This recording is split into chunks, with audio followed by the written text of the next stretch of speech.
When Barron Trump walked into L.A. Terrace, wearing his signature MAGA hat, he never imagined it would spark a public showdown.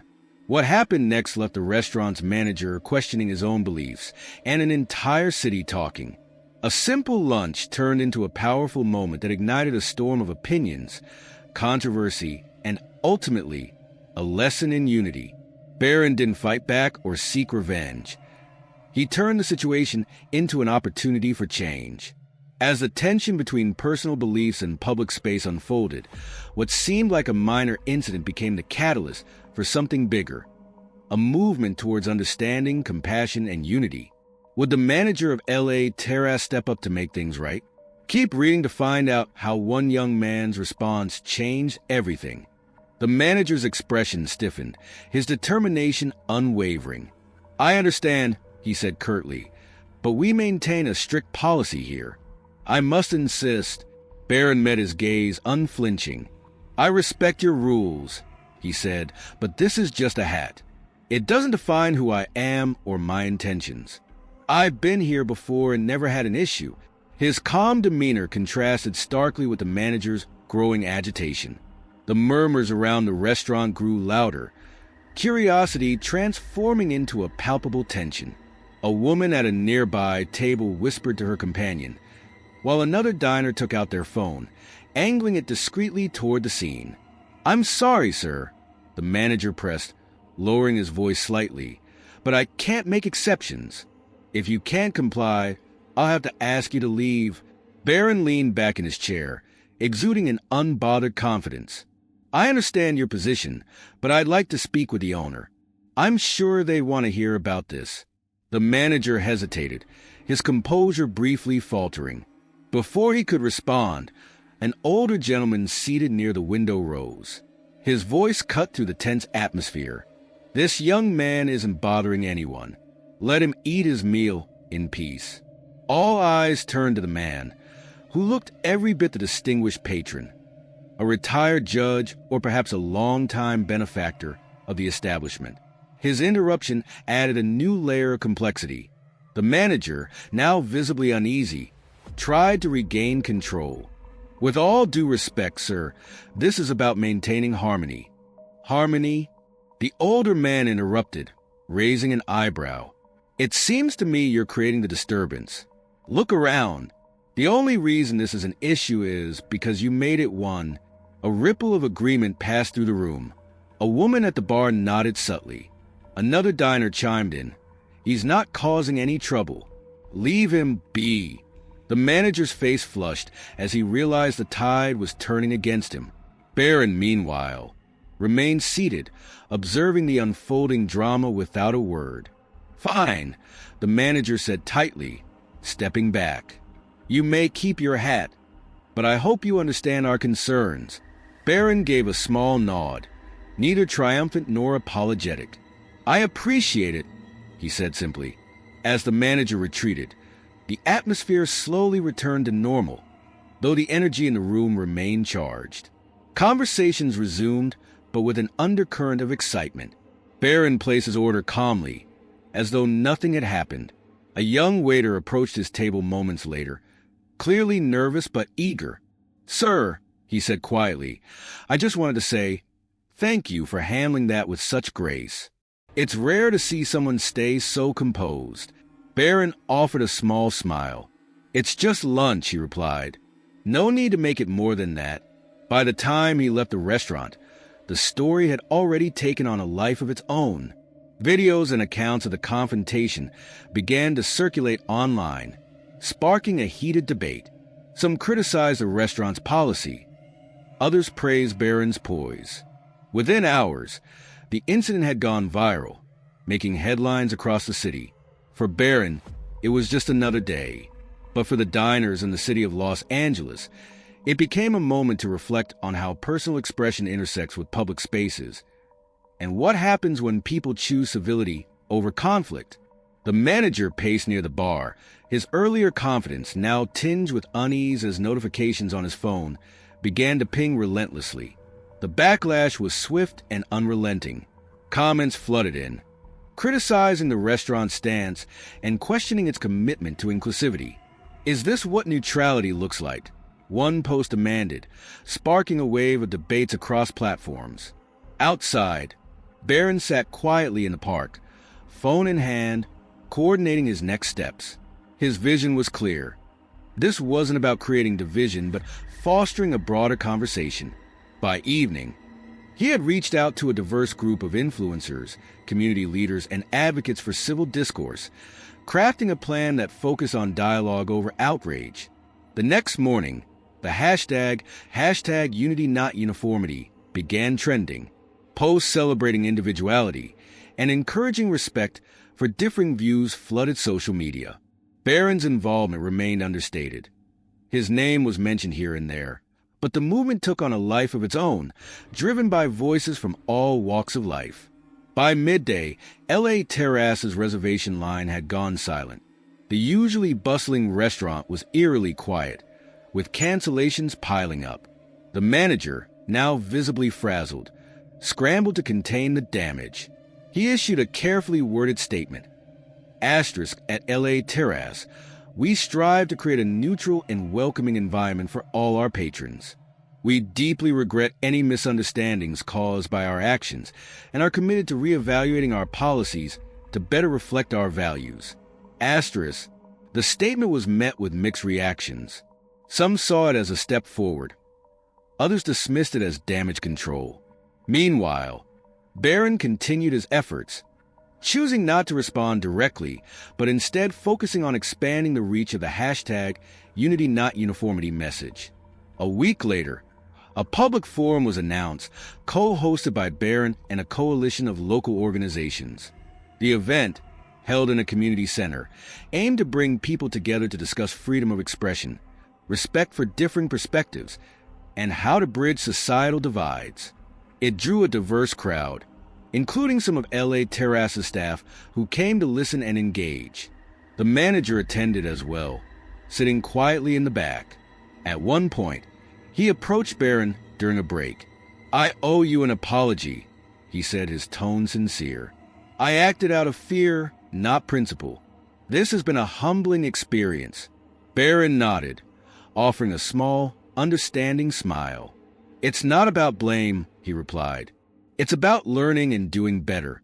The moment, captured by attendees, became symbolic of what the forum was all about, turning conflict into conversation and division into understanding. By the end of the night, the energy in the room was one of hope and possibility, a testament to the power of approaching challenges with grace and purpose. For Barron, the incident became a catalyst, not for controversy, but for connection. He walked away not with bitterness, but with a renewed belief in the importance of standing firm in one's values while seeking to understand others. The restaurant incident faded into the background, but the impact of the movement it sparked would linger far longer, reminding everyone involved of the strength found in unity amid diversity. As the sun rose, a flurry of activity unfolded in front of LA Terrace. Tents were set up, tables arranged, and volunteers moved with purpose, preparing for the event Barron had meticulously planned overnight. Banners with messages of unity and inclusion fluttered gently in the morning breeze, drawing curious glances from passers-by. Barron arrived early, his demeanor calm but focused. He greeted each volunteer with a warm smile, thanking them for their time and energy. The centerpiece of the setup was a large board titled "Conversations That Unite," where attendees could pin notes, sharing their thoughts on respect, understanding, and inclusivity. By mid-morning, the fundraiser was in full swing. Food trucks, local artisans, and musicians joined the effort, creating a welcoming and lively atmosphere. Barron had carefully chosen the participants, ensuring the event reflected a diverse array of voices and perspectives. The crowd grew steadily, a mix of curious onlookers, supporters, and even some diners who had been at LA Terrace during the incident. The buzz caught the attention of media outlets, who arrived with cameras in tow. Reporters weaved through the crowd, capturing moments of interaction and interviewing attendees. One journalist approached Barron, microphone in hand. "Mr. Trump," she began, "many people expected you to retaliate after what happened at the restaurant.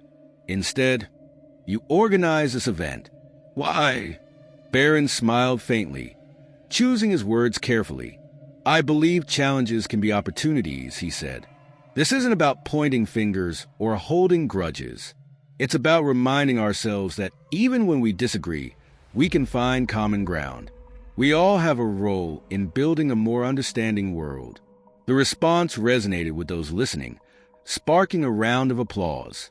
Among the crowd, the manager of attire stood quietly, blending in, his expression unreadable. He had come out of curiosity and perhaps a sense of obligation. Watching the event unfold, he felt a mixture of admiration and discomfort. Barron's approach was disarming in its simplicity, yet profound in its intent. By the afternoon, the Conversations That Unite board was covered with notes, each one a testament to the power of shared understanding. Kindness costs nothing, one note read. Another said, we're stronger together than apart. The event had surpassed expectations, raising significant funds for the charities Barron had chosen to support, including programs focused on fostering dialogue in divided communities. As the day wound down, Barron stood near the edge of the crowd, taking in the scene with quiet satisfaction. It wasn't about the media attention or the money raised. It was about the connections made and the conversation sparked. The manager, hesitant but compelled, approached him. Barron, he began, his tone tentative. I didn't come here to justify what happened. I came to say I was wrong. I let my own biases dictate my actions, and I regret the way I handled things.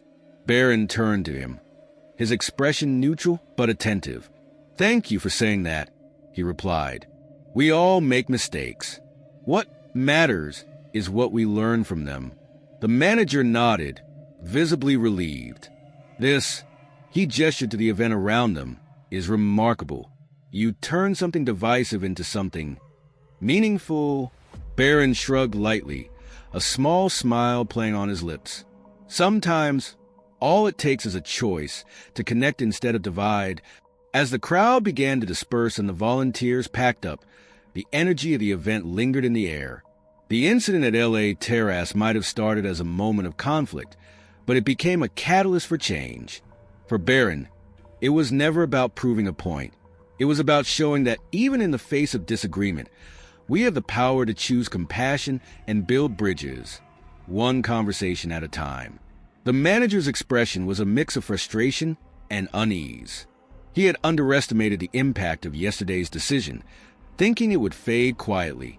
Instead, the fundraiser outside his restaurant was now the talk of the town, drawing attention to the very incident he'd hoped to contain. As the applause from the crowd echoed faintly through the glass, he turned away, rubbing his temples. The restaurant was unusually quiet for a Saturday afternoon. Tables sat empty, reservations canceled, and staff exchanged uneasy glances, clearly aware of the mounting backlash online. One of the waiters hesitated before approaching him. Do you think maybe... he started, but the manager cut him off. Not now, he snapped, though his tone lacked conviction. He knew the question hanging in the air. Asterisk, do you think you made a mistake? Asterisk. Outside, Barron continued to move through the crowd. A local news reporter approached him, microphone in hand.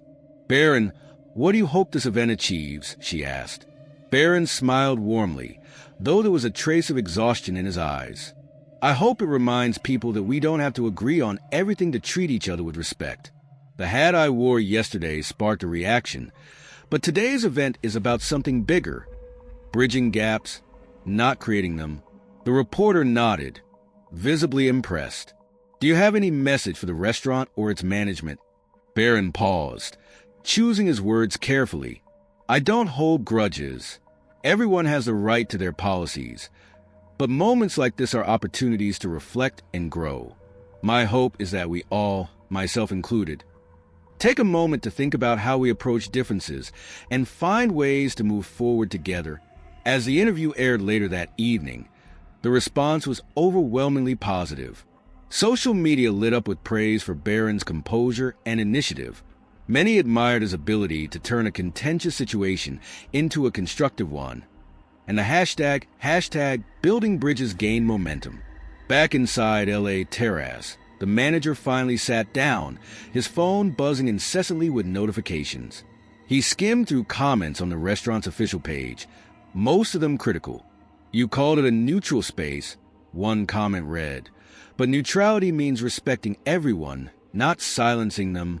Another said, "Kicking someone out doesn't solve anything. It just shows intolerance." The manager sighed deeply. He knew that issuing a public apology might be the only way to stem the tide of criticism, but it would also mean admitting he had mishandled the situation. Still, the sight of the fundraiser outside, a vibrant, hopeful response to conflict, gave him pause. Maybe it wasn't just about damage control. Maybe it was a chance to do better. Later that evening, as the event wound down, the manager stepped outside. The volunteers were packing up and the crowd had mostly dispersed. Barron stood near the stage, thanking the last of the attendees. The manager approached hesitantly. "Barron," he began, his voice low but steady. "I just wanted to say I was wrong about yesterday, about everything. Watching what you've done here today has been humbling." Barron turned to face him, his expression unreadable for a moment. Then he extended a hand. "Thank you for saying that. It takes courage to admit when we've misjudged." The manager shook his hand firmly, relief washing over his face. "If there's any way I can support what you're doing, let me know." Barron nodded. "There's always room for more voices at the table. Maybe next time, we can work together to make something like this happen." As the two men parted ways, the energy of reconciliation lingered. The fundraiser had achieved more than Barron could have hoped for. It wasn't just a response to a moment of conflict, but a seed for lasting change, proving that even in division, unity could find its way forward. The manager sat still for a moment, staring at the email.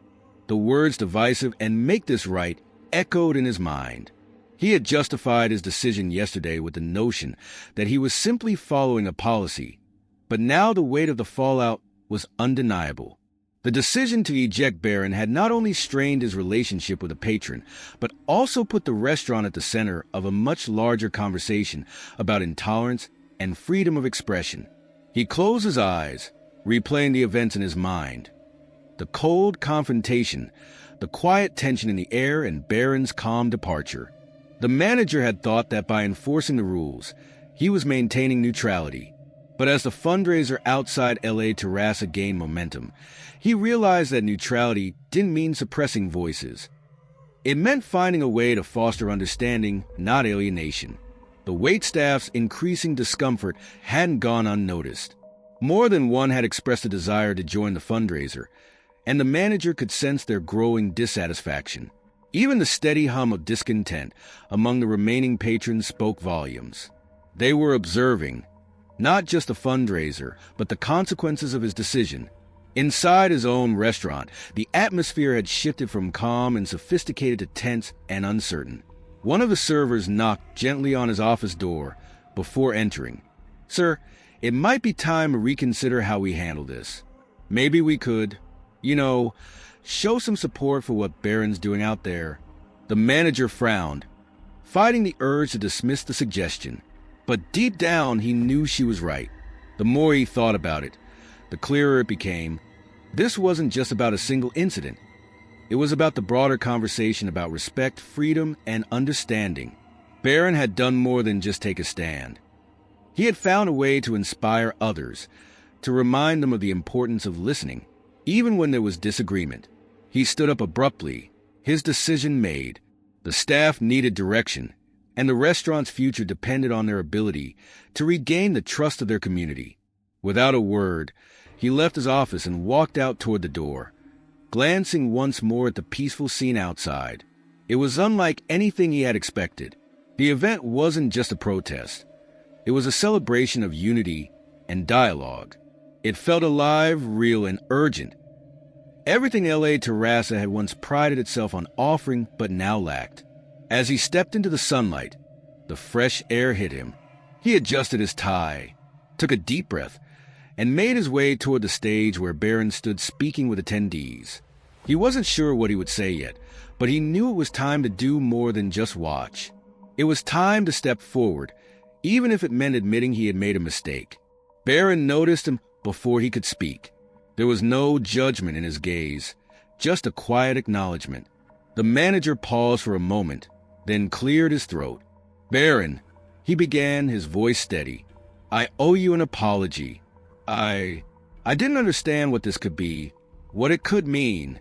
I let a policy, something so small, take precedence over what really matters."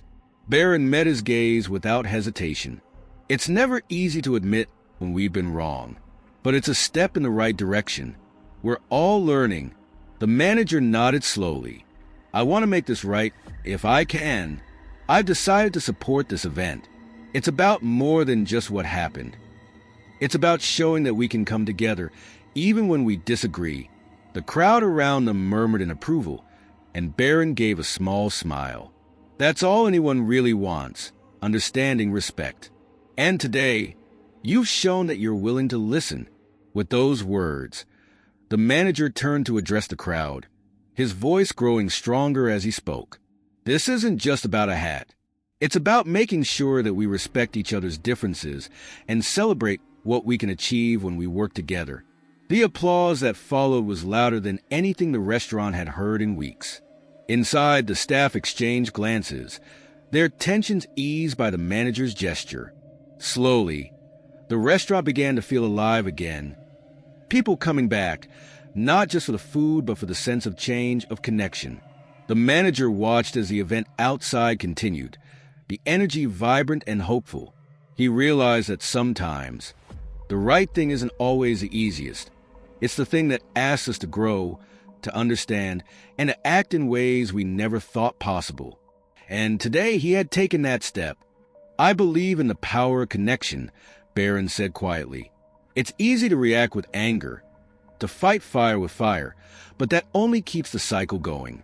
I wanted to turn this into something that brought people together, not pulled them apart." His words were simple, yet they carried a profound weight, resonating in the stillness between them. The manager nodded slowly, taking in what Barron had said. The clarity of his reasoning, the absence of bitterness, was striking. He had expected a confrontation, perhaps a sharp retort or public humiliation, but instead, Barron had shown him what real strength looked like. It wasn't in the ability to stand firm against adversity. It was in the capacity to rise above it, to build something better in the face of conflict. "I was wrong," the manager repeated, this time with more conviction. "I thought I was standing for neutrality, but all I was doing was avoiding the harder conversations. I didn't want to upset anyone, but in doing so, I ended up creating division where none needed to exist." Barron nodded. "We all make mistakes. What matters is what we do next. It's never too late to start over, to change the narrative." The manager took a deep breath, looking out over the vibrant crowd, the laughter and music that had filled the air for hours. "I want to be a part of this. I want to help support what you're doing here." Barron's gaze softened. "I'd appreciate that. It's not about making up for the past. It's about showing up for the future. If we can create more moments like this where people listen, learn, and grow together, then it's worth it." The manager smiled, a rare and genuine expression of relief. "Then count me in." Together, they walked back toward the heart of the event. As they passed the crowd, a ripple of applause ran through the crowd, a silent acknowledgement of the manager's change of heart. It was a quiet but powerful statement. He had joined the conversation, not as an outsider, but as part of the movement. As Barron returned to his place in the midst of the celebration, he glanced at the manager, who had stayed by his side. No words were needed. The unspoken understanding between them was clear. This was more than just about hats, policies, or disagreements. It was about something deeper, something that united them all. The music played on, and the crowd continued to dance, to talk, to connect. In that moment, beneath the setting sun, it felt as if the world had taken a small step toward healing, one conversation, one gesture, at a time. As the last of the attendees filed out, the streets of Los Angeles seemed just a little bit brighter. The event was over, but its impact lingered. Barron stood quietly, taking in the scene, surrounded by friends and family who had supported him every step of the way. There was no grand celebration of victory, no sense of triumph, but rather a shared sense of fulfillment. The moment wasn't about who was right or wrong, but about coming together, learning from each other, and forging a path forward. The manager of L.A., Terraza, lingered by the stage, speaking to some of the remaining attendees, offering apologies to a few who had voiced their concerns. He knew this was just the beginning. They would have to work hard to rebuild the trust that had been fractured. But there was hope now, a hope that had been sparked not by conflict, but by conversation, by humility, and by a willingness to change. As Barron looked around, he realized that the true power of what had just unfolded wasn't in the speeches or the headlines that would follow. It was in the small, quiet moments, the handshakes, the shared understanding, the sense of belonging that filled the air. It was in the conversations that would continue long after the event had ended, the shift in perspectives that would ripple out, carried by those who had witnessed it. Barron's message had been clear. It wasn't enough to simply avoid division. True unity came from actively building it, brick by brick, one conversation at a time. And that was exactly what had happened that day. As he walked away from the event, flanked by his family and friends, Barron couldn't help but feel a deep sense of gratitude. The path ahead wasn't guaranteed, and the world still had its challenges, but today, they had taken a step towards something better. A step that, he hoped, would inspire others to do the same. And perhaps, just perhaps, moments like this, small yet powerful, could be the start of a larger movement. A movement where kindness, understanding, and unity weren't just lofty ideals, but real actions that could change the course of history. It had started with a hat, but it had ended with a shared vision of a world that chose connection over division, understanding over judgment, and peace over anger. And that was a message worth spreading.